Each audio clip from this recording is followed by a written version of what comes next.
വേർഡിലെ non printing ക്യാരക്ടേഴ്സിനെ സംബന്ധിക്കുന്നതാണ് അടുത്ത ഓപ്ഷന്. ഓപ്ഷനിൽ പോയി കഴിഞ്ഞാൽ ഡിസ്പ്ലേയിൽ പോവുക. ഇതിൽ കഴിഞ്ഞാൽ always show these formatting marks on the screen എന്നുള്ളതിൽ ഇപ്പോൾ ഒരുപാട് മാർക്സ് ഇവിടെ കാണുന്നുണ്ട്. ഈ മാർക്സിൻ്റെ എല്ലാം അൺചെക്ക് ചെയ്തിട്ടൊക്കെ എടുക്കുന്നത്. ബൈ ഡിഫോൾട്ട് ഇതൊന്നും കാണുന്നില്ല. Tab character, spaces, paragraph marks, hidden text, optional hyphens, anchors and show all formattings. ഇത് എങ്ങനെയാണ് വരുന്നതെന്ന് നോക്കാം. ഇപ്പോൾ ഉദാഹരണമായിട്ട് സാധാരണഗതിയിൽ നമ്മളിവിടെ ടെക്സ്റ്റ് ടൈപ്പ് ചെയ്യുമ്പോൾ സ്പേസ് കൊടുക്കാറുണ്ട്, അതുപോലെ തന്നെ ടാബ് പ്രസ് ചെയ്യാറുണ്ട്. അതൊന്നും നമുക്ക് നോർമൽ കണ്ടീഷനിൽ ഇത് കാണില്ല. നോർമൽ കണ്ടീഷനിൽ ഈ സംഗതികളൊന്നും നമുക്ക് കാണില്ല. നമുക്ക് എവിടെയൊക്കെ സ്പേസ് അടിച്ചിട്ടുണ്ട്, എത്ര സ്പേസ് അടിച്ചിട്ടുണ്ട്, അതുപോലെ എത്ര ടാബ് അടിച്ചിട്ടുണ്ടെന്നൊക്കെ കാണാനുള്ള സംവിധാനമാണ് ആ നേരത്തെ സംഗതി കണ്ടത്. ഇതിൽ ഇവിടെ അങ്ങോട്ട് ഓപ്ഷനിൽ പോയാൽ തന്നെ നമുക്കൊരു ഷോ ആൻഡ് ഹൈഡ് എന്ന് പറഞ്ഞിട്ടൊരു മാർക്ക് ഉണ്ട്. ഇവിടെ ഈ കാണുന്ന മാർക്ക്. ഈ മാർക്കിൽ ക്ലിക്ക് ചെയ്ത് കഴിഞ്ഞിട്ടുണ്ടെങ്കിൽ നമുക്ക് ഇവിടെ കണ്ടില്ലേ, ഓരോ ഇവിടെ ആഡ് കഴിഞ്ഞിട്ട് ഒരു ഡോട്ട്, ഫോർമാറ്റിംഗ് കഴിഞ്ഞിട്ട് ഒരു ഡോട്ട്. ഈ ഡോട്ട് പറഞ്ഞു കഴിഞ്ഞാൽ അത് സ്പേസ് അടിച്ചതാണ്. ഇവിടെ ഈ ടെക്സ്റ്റിനകത്ത് നോക്കിക്കഴിഞ്ഞാൽ നിങ്ങൾക്കത് കാണാവുന്നതാണ്. ഒരു ഡോട്ട് നിങ്ങൾക്ക് കാണാവുന്നതാണ്. ഓക്കെ, ഓരോ വാക്ക് കഴിഞ്ഞിട്ട് ഒരു ഡോട്ട്. ഇതാണ് സ്പേസ്. സ്പേസ് അപ്ലൈ ചെയ്തിട്ടുണ്ടെന്നാണ് അതുകൊണ്ട് ഉദ്ദേശിക്കുന്നത്. ഇനി ഞാനിവിടെ ഒരു ടാബ് പ്രസ് ചെയ്ത് കഴിഞ്ഞിട്ടുണ്ടെങ്കിൽ ഒരു ഏരോ കാണുന്നുണ്ട്. ഇത് അതിന് ടാബിൻ്റെ ക്യാരക്ടറാണ് ഈ കാണുന്നത്. ഈ ടാബ് ക്യാരക്ടറിൻ്റെ ഡിഫോൾട്ട് ദൂരം 1/2 ഇഞ്ചാണ്. 0.5 ഇഞ്ച്, 1.27 സെൻറ്റിമീറ്റർ ആണ് ഇതിൻ്റെ സ്വാഭാവിക ദൂരം. അപ്പോൾ ഈ ഏരോ കണ്ടു കഴിഞ്ഞാൽ അതിനർത്ഥം ഒരു ടാബ് പ്രസ് ചെയ്തിട്ടുണ്ടെന്ന് അർത്ഥം. ഇനി നമ്മൾ ഇവിടെ വെച്ചിട്ട് ഒരു എൻ്റർ പ്രസ് ചെയ്യാണ്. എൻ്റർ പ്രസ് ചെയ്ത് കഴിഞ്ഞാൽ ഇതാണ് എൻ്ററിൻ്റെ സൈൻ, എൻ്റർ കീ അടിച്ചു എന്നുള്ള അർത്ഥം. പാരഗ്രാഫ് മാർക്ക് എന്നും പറയാറുണ്ട്, എൻ്റർ കീ എന്നും പറയാറുണ്ട്. അപ്പോൾ ഇത് അടിച്ചു കഴിഞ്ഞാൽ നമ്മളവിടെ ഒരു എൻ്റർ കീ അടിച്ചിട്ടുണ്ടെന്നാണ് മനസ്സിലാക്കേണ്ടത്. ഇനി നമ്മൾ ഹാർഡ് റിട്ടേൺ കൂടാതെ, സോഫ്റ്റ് റിട്ടേൺ, ഹാർഡ് റിട്ടേൺ കൂടാതെ സെമി റിട്ടേൺ ഉണ്ട്. പാരഗ്രാഫ് മുറിയാതെ അടുത്ത ലൈനിലേക്ക് വരുന്ന ഒരു റിട്ടേൺ ഉണ്ട്. അതിന് നമ്മൾ ഷിഫ്റ്റ് എൻ്റർ ആണല്ലോ പ്രസ് ചെയ്യുക. ഷിഫ്റ്റ് പിടിച്ചിട്ട് എൻ്റർ പ്രസ് ചെയ്തപ്പോൾ ഇവിടെ സെമി റിട്ടേൺ ആണ്. ആ സെമി റിട്ടേണിനാണ് ഇത് വരുന്നത്. അപ്പോൾ ഇത് സെമി റിട്ടേണിൻ്റെ ചിഹ്നമാണ്. ഇത്തരം ചിഹ്നങ്ങൾ നോൺ പ്രിന്റിംഗ് ക്യാരക്ടേഴ്സ് എന്നാണ് പറയുക. ഇതിന് കൺട്രോൾ ചെയ്യുന്ന ഓപ്ഷനാണ് ആ ഓപ്ഷൻ. ഇതിൽ നമ്മൾ നേരത്തെ പഠിച്ച പോലെ ഇത് ക്ലിക്ക് ചെയ്ത് കഴിഞ്ഞിട്ടുണ്ടെങ്കിൽ കാണാതാവുകയും ചെയ്യും. കീബോർഡിൽ കൺട്രോൾ ഷിഫ്റ്റ് 8 പ്രസ് ചെയ്യുക. കൺട്രോളും ഷിഫ്റ്റും കൂടി പിടിച്ചിട്ട് 8 പ്രസ് ചെയ്ത് കഴിഞ്ഞാൽ ഇത് ഓൺ ഓഫ് ആവും. ഇവിടെ ഒന്നുകൂടി പോവാം, അങ്ങോട്ട് പോയി അതിനുശേഷം ഓപ്ഷൻസിൽ പോവാം. ഈ സംഗതിയുടെ ഗുണം എന്താണെന്നുണ്ടെങ്കിൽ ഇത് ഓൾവേസ് കാണാനാണ്. Always show these formatting marks on the screen ആണ്. അപ്പോൾ നമ്മൾ ഇവിടുത്തെ ഈ ഓപ്ഷൻ, അതായത് പാരഗ്രാഫ് മാർക്ക് ചെക്ക് ചെയ്താലും ഇല്ലെങ്കിലും സ്ഥിരമായിട്ട് കാണണമെന്ന് ആഗ്രഹിക്കുന്നുവെങ്കിൽ നമ്മൾ ഇവിടെ ക്ലിക്ക് ചെയ്യാം.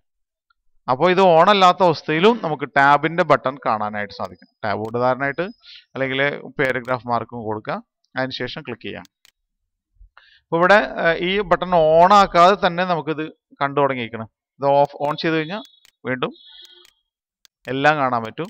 ഓഫ് ചെയ്ത് കഴിഞ്ഞാൽ ഇവിടെ ഓഫ് ചെയ്ത് കഴിഞ്ഞാലും ഇത് പോകില്ല എന്നർത്ഥം. ഇനി ഇവിടെ വീണ്ടും ഓപ്ഷനിൽ പോയിട്ട് ഓൾവേസ് എന്നുള്ളതാണ് നമ്മളിവിടെ വായിക്കേണ്ടത്. ഓൾവേസ് ഷോ, ഇത് അൺചെക്ക് ചെയ്ത് കഴിഞ്ഞിട്ടുണ്ടെങ്കിൽ ആ ഭാഗങ്ങളിൽ കാണില്ല. ഇതിൽ പാരഗ്രാഫ് മാർക്ക്. ഇനി ഹിഡൻ ടെക്സ്റ്റ് എന്ന് പറയുന്നത് ടെക്സ്റ്റ് ഭാഗം ഹൈഡ് ചെയ്തത് കാണിക്കാനുള്ളതാണ് ഹിഡൻ ടെക്സ്റ്റ് എന്ന് ഉദ്ദേശിക്കുന്നത്. ഹിഡൻ ടെക്സ്റ്റ് എന്ന് പറഞ്ഞിട്ടുണ്ടെങ്കിൽ ചില ടെക്സ്റ്റിന്റെ കുറച്ച് ഭാഗം കുറച്ച് സമയത്തേക്ക് ഹൈഡ് ചെയ്യുക എന്ന് ഉദ്ദേശിക്കുന്നത് താൽക്കാലികമായി മറച്ചു വെക്കുക എന്നാണ്. അതായത് ഒരു ഭാഗം മാത്രം ഒഴിവാക്കിയിട്ട് പ്രിന്റ് ഔട്ട് എടുക്കണമെങ്കിൽ ഡിലീറ്റ് ചെയ്യാതെ അത് ചെയ്യാനായിട്ടാണ് നമ്മൾ ഹൈഡ് ചെയ്യാറ്. ഇതിനായിട്ട് ഭാഗം സെലക്ട് ചെയ്യുക. ഇതിനുശേഷം ഇവിടെ കൺട്രോൾ D പ്രസ് ചെയ്യുക, അല്ലെങ്കിൽ ഷിഫ്റ്റ് റൈറ്റ് ക്ലിക്ക് ചെയ്ത് ഫോണ്ടിൽ പോവുക. ഫോണ്ടിൽ പോയി കഴിഞ്ഞാൽ അത് ഇവിടെ ഈ കാണുന്ന ബട്ടൺ ഹിഡൻ എന്ന് കൊടുക്കുക. അതിനുശേഷം ഓക്കെ കൊടുക്കുക. അപ്പോൾ ആ ഭാഗം നമ്മൾ മറച്ചിട്ടുണ്ട്, ഒരു വലിയ ടെക്സ്റ്റ് ഭാഗം മറച്ചിട്ടുണ്ട്. പക്ഷേ ഈ ഭാഗം നമുക്ക് കാണാനായിട്ടുള്ള സംഗതിയാണ്. കാണണമെന്നുണ്ടെങ്കിൽ വേർഡ് ഓപ്ഷൻസിൽ പോവാം.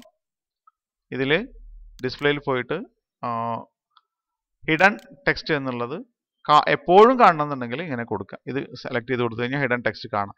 അതല്ല നമുക്ക് താൽക്കാലികമായി കാണണമെന്നുണ്ടെങ്കിൽ ഇത് ഓപ്ഷൻ ചെക്ക് ചെയ്യേണ്ടതില്ല. ഇവിടെ പാരഗ്രാഫ് മാർക്കിൽ ക്ലിക്ക് ചെയ്ത് കഴിഞ്ഞിട്ടുണ്ടെങ്കിൽ താൽക്കാലികമായിട്ട്. അപ്പോൾ ഹിഡൻ ടെക്സ്റ്റിന്റെ താഴെ ഇങ്ങനെ ഒരു ഡോട്ടഡ് ലൈന് കാണാനായിട്ട് സാധിക്കും. അത്രയും ഭാഗം ഹിഡൻ ടെക്സ്റ്റ് ആണ്. തീർച്ചയായിട്ടും അത് സാധാരണ ഇതിലേക്ക് കൊണ്ടുവരാനായിട്ട് ഫോണ്ടിലേക്ക് പോവാം. ഫോണ്ടിലേക്ക് പോകാനായിട്ട് കൺട്രോൾ ഡി പ്രസ് ചെയ്താൽ മതി. അതിനുശേഷം ഹിഡൻ ടെക്സ്റ്റ് എന്നുള്ളത് അൺചെക്ക് ചെയ്യുക, ഓക്കെ കൊടുക്കുക. അപ്പോൾ നമുക്ക് ഹൈഡ് ചെയ്തിട്ടുള്ള ഭാഗം സെലക്ട് ചെയ്തിട്ട് റൈറ്റ് ഫോണ്ടിലേക്ക് പോയിട്ട് ഇത് അൺചെക്ക് ചെയ്ത് കൊടുക്കുക, ഓക്കെ കൊടുക്കുക. അപ്പോൾ അത് ഹൈഡ് അല്ലാതെ സാധാരണ രീതിയിൽ കാണുന്നതാണ്. ഇതിലെ അടുത്ത ഒബ്ജക്റ്റ് ആങ്കേഴ്സ് എന്ന് പറഞ്ഞ സംഗതി. ഈ ഒബ്ജക്റ്റ് ആങ്കേഴ്സ് നമ്മൾ ക്ലിക്ക് ചെയ്യുമ്പോൾ ഒബ്ജക്റ്റ് ആങ്കേഴ്സ് സാധാരണ ഇതിൽ ഒബ്ജക്റ്റ് ചിത്രങ്ങൾക്കൊക്കെയാണ് കാണാൻ പറ്റുക. ഇപ്പോൾ ഇവിടെ ഒബ്ജക്റ്റ് ആങ്കേഴ്സ് ഓൺ ആക്കിയിട്ടുണ്ട്, ഓക്കെ കൊടുക്കുക. അപ്പോൾ ഈ ചിത്രം നമ്മളിവിടെ ഒരു ഡോക്യുമെന്റിൽ ഒരു ചിത്രം ഇൻസേർട്ട് ചെയ്തിരിക്കുകയാണ്, അതിന് ഒരു ആങ്കർ ഇവിടെ കാണാൻ പറ്റും. അതായത് ഈ പാരഗ്രാഫുമായിട്ട് കണക്റ്റഡ് ആണ് ഈ ചിത്രം എന്നർത്ഥം. നമുക്ക് ഈ ആങ്കറിന്റെ ഈ ചിത്രം ഇതുമായി കണക്ട് ചെയ്ത് നോക്കാം. ഇവിടെ നിങ്ങൾ നീക്കി വെച്ച് കഴിഞ്ഞാൽ ഈ ചിത്രം ഇപ്പോൾ ഇതുമായി കണക്ട് ആയി. നമ്മൾ ഇനി ഈ പാരഗ്രാഫ് മാത്രം സെലക്ട് ചെയ്തുകൊണ്ട് ഈ പാരഗ്രാഫ് സെലക്ട് ചെയ്ത് അതിൻ്റെ ഒരു കോപ്പി എടുത്തുകൊണ്ട് വേറൊരു ഡോക്യുമെന്റിൽ പേസ്റ്റ് ചെയ്തിരിക്കുക. ഒപ്പം ആ ചിത്രം അതേ പൊസിഷനിൽ വന്നിരിക്കുന്നതായിട്ട് കാണാൻ പറ്റും. ഇതിനാണ് ആങ്കറിങ് എന്ന് പറയുന്നത്. ഈ ആങ്കറിങ് പോയിന്റ് ഇത് ക്ലിക്ക് ചെയ്ത് കഴിഞ്ഞാൽ അത് ഏത് പാരഗ്രാഫുമായിട്ടാണ് ആങ്കർ ചെയ്ത് വെച്ചിരിക്കുന്നത് എന്ന് കാണാനായിട്ട് സാധിക്കും. അപ്പോൾ ഇവിടെ നമ്മളിവിടെ ഇതിൻ്റെ ആങ്കറിങ് ഇതിലേക്ക് മാറ്റുകയാണ്. ഇപ്പോൾ ഈ പാരഗ്രാഫിലേക്ക് മാറ്റി. ഇനി ഈ പാരഗ്രാഫ് നമ്മൾ സെലക്ട് ചെയ്ത് കോപ്പി എടുത്ത് അടുത്ത ഒരു അതെടുത്ത ഡോക്യുമെന്റിലേക്ക് പോയി ആവശ്യമായ ഒരു ഡോക്യുമെന്റിലേക്ക് പോവുകയാണ്. ഇവിടെ പോയി ഇനി ഇതിവിടെ കർസർ ലൊക്കേറ്റ് ചെയ്തതിന് ശേഷം ഞാനിവിടെ പേസ്റ്റ് ചെയ്യാണ്. അപ്പോൾ നോക്കിയേ ആ പാരഗ്രാഫുമായിട്ട് ഏത് നിലയ്ക്കാണോ അത് ആങ്കർ ചെയ്തിരിക്കുന്നത്, അതായത് നമ്മൾ കോപ്പി ചെയ്തിരിക്കുന്ന ഡെസ്റ്റിനേഷൻ സോഴ്സ് ഡോക്യുമെന്റിൽ അത് ഏത് അകലത്തിലാണ് ആങ്കർ ചെയ്ത് വെച്ചിരിക്കുന്നത്, ആ അകലത്തിൽ നമുക്ക് ഡെസ്റ്റിനേഷൻ എന്താ പറയുക ഡോക്യുമെന്റിൽ പേസ്റ്റ് ചെയ്യാൻ പറ്റുന്നതാണ് ആങ്കറിങ് കൊണ്ട് ഉദ്ദേശിക്കുന്നത്.